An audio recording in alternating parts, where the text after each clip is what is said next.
Okay. Our next question is from Maria on palate fatigue. Hi, Robb and Nikki. I was wondering if you can address palate fatigue. For some reason, I tend to be the kind of person that needs to have a lot of something and then I don't want it anymore and have to switch. Before I was into avocados and sardines all the time, and now it is eggs and bacon.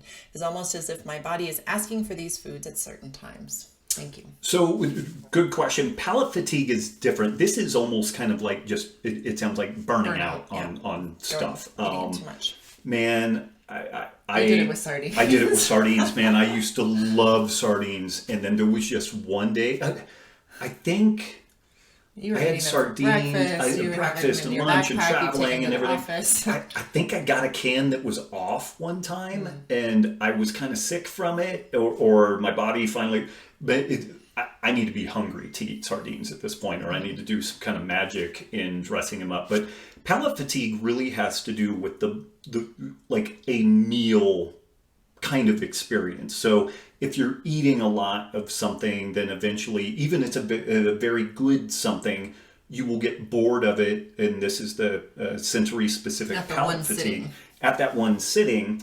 And this is where if we have food that is wide in variety of textures and flavors and scents and whatnot, then we can override that palate fatigue signal. Interestingly, we just had a person reach out to me, have not been able to talk to her yet, but she used to work for like the biggest food manufacturers around, developing seasoning strategies and palate fatigue bypassing like algorithms. So there's actual like computer algorithms for figuring out how to make food more addictive. And this is not to drag this out into the weeds, but this is some of the stuff that makes me a little crazy with like the Lane Nortons, the Alan Aragon folks. They do some good work, but like they will get into a pissing match about this study says that fructose is not a problem. It's like, okay, we have some people out there that are like misrepresenting the metabolic consequences of fructose. Check. Great. You guys have set us straight on that.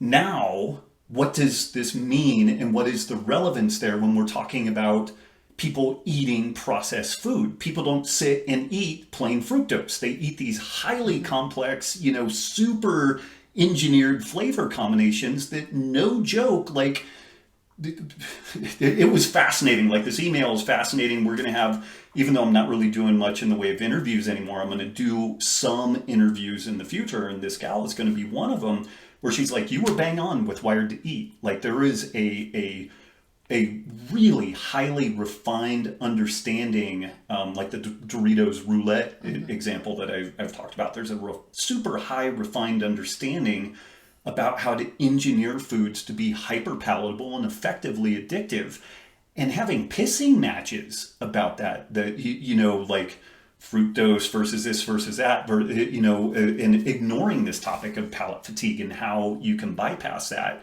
is really missing the boat for people. And man, I don't know if my salty Palmer is kicking in or what, but that was about as far afield from what Maria had asked. But Maria, again, palate fatigue, this sounds like you're just experiencing some burnout. She's just burning out. She's eating the same thing for too much. And is her body asking for these foods, or she's just...